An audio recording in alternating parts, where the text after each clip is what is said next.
ஓம் சாந்தி 15/1/2024 சாக்கார முரளியின் சாரம். இனிமையான குழந்தைகளே, தூய்மையாவதற்கு நினைவு யாத்திரை மிகவும் அவசியமானதாகும். இதுதான் முக்கியமான பாடமும் ஆகும். இந்த யோக பலத்தால் நீங்கள் சேவை செய்பவராகவும் நல்ல குணங்கள் நிறைந்தவராகவும் ஆக முடியும். கேள்வி: குழந்தைகளாகிய நீங்கள் கற்றுக்கொள்ளக்கூடிய யோகம் அதிசயமான யோகமாகும். அது எப்படி? குழந்தைகளாகிய நீங்கள் இப்பொழுது கற்றுக்கொள்ளக்கூடிய யோகம் எப்படி இது ஒரு அதிசயமான யோகம் என்று சொல்லலாம்? பதில்: இதுவரை கற்று வந்த யோகம் அல்லது கற்பித்தவை அனைத்தும் மனிதர்களுடனான தொடர்பாகும். ஆனால் இப்போது நாம் நிராகாரருடன் நினைவினால் தொடர்பு வைக்கிறோம். நிராகார ஆத்மா நிராகார் தந்தையை நினைவு செய்ய வேண்டும். இவை அனைத்தையும் விட அதிசயமான விஷயமாகும். இது அனைத்தையும் விட அதிசயமான விஷயமாகும். உலகத்தில் பகவானை நினைவு செய்கிறார்கள் என்றாலும் கூட அறிமுகமில்லாமல் நினைவு செய்கிறார்கள். அவரது தொழிலை அறியாமல் நினைவு செய்வது என்பது பக்தியாகும். பக்தி என்பது அவர் யாரு, எங்கிருக்காரு, எப்படி இருக்கிறாரு, அவருடைய கர்த்தவியம் என்ன, இதை தெரியாமல் நினைவு செய்வது பக்தியாகும். ஞானி குழந்தைகள் அறிமுகத்துடன் நினைவு செய்கிறீர்கள். ஓம் சாந்தி. யதா யதாயி என்பது யாருடைய தவறு என்று பாபா புரிய வைக்கிறார். அவர்களோ ஸ்லோகனை கூறி பிறகு பொருளை புரிய வைக்கிறார்கள்.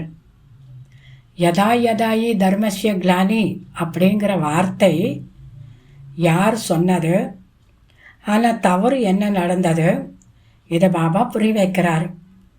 உலகத்தில் ஸ்லோகன் மட்டும் சொல்லிக்கிட்டாங்க தவிர அதை படிச்சுக்கிட்டு அதோடைய அர்த்தத்தை புரிய வைக்கிறாங்க.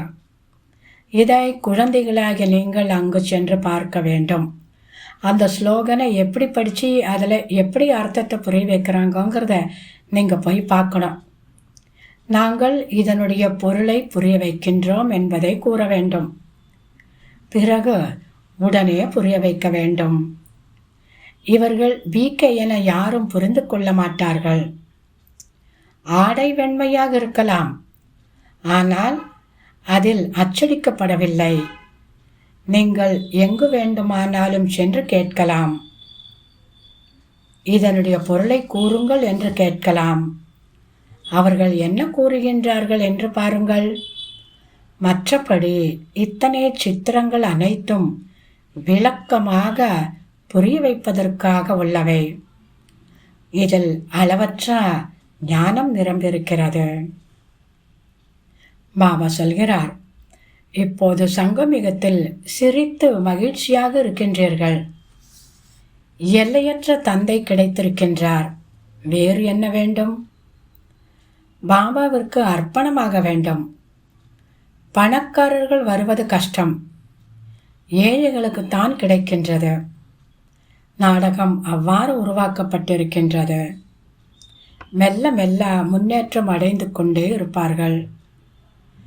கோடியில் ஒரு சிலர்தான் வெற்றி மாலையில் மணியாக ஆகிறார்கள். மற்றபடி வரிசை கிரமத்தில்தான் பிரஜைகள் உருவாகுகிறார்கள். எவ்வளவு பேர் உருவாகுவார்கள்?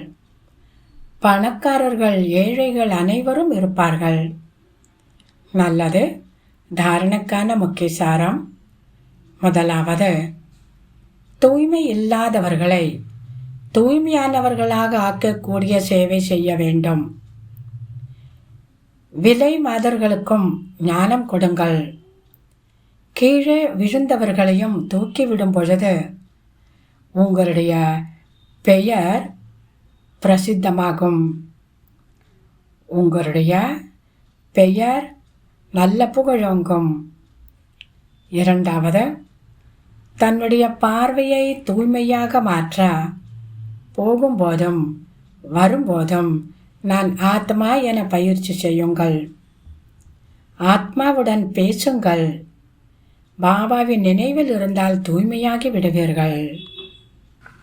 இன்றைய முரளியினுடைய வரதானம், அனாதி ஸ்வரூபத்தின் நினைவின் மூலம் திருப்தியில் அனுபவம் செய்து மற்றவர்களையும் செய்ய வைக்கக்கூடிய திருப்தி மணியாகுக.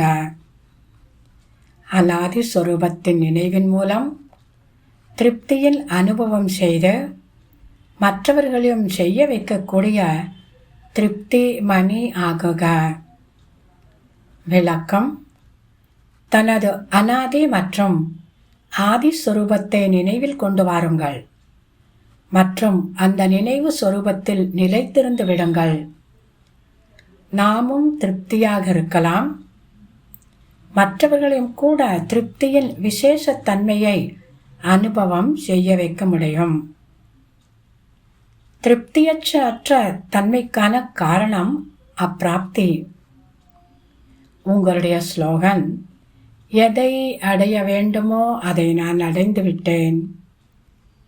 பாபாவினுடையவராக ஆவது என்றாலே ஆஸ்திக்கு அதிகாரி ஆவதாகும். அப்படிப்பட்ட அதிகாரி ஆத்மாக்கள் சதா நிறைந்தவராகவும் திருப்திமணியாகவும் இருப்பார்கள். இன்றைய வரதானம் எவ்வளவு இதில் ஞானம், சக்தி, குணங்கள், கடல் எல்லாமே இதில் அடங்கியிருக்கு.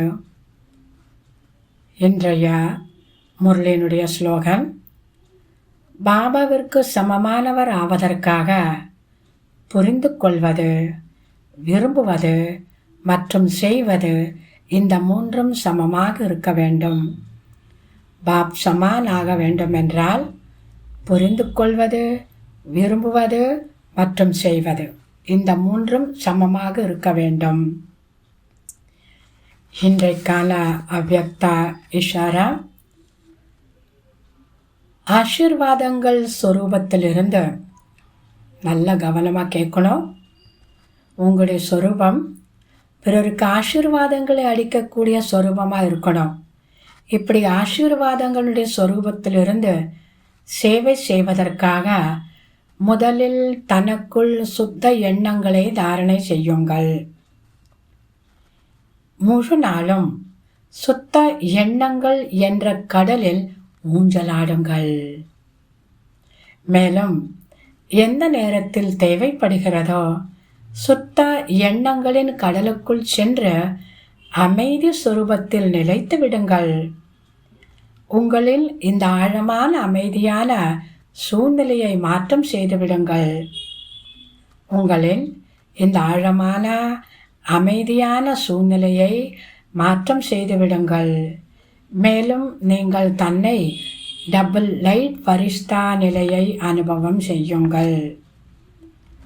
மேலும் நீங்கள் தன்னை டபுள் லைட் ஃபரிஷ்தா எனக்கூடிய இந்த நிலையை அனுபவம் செய்யுங்கள்.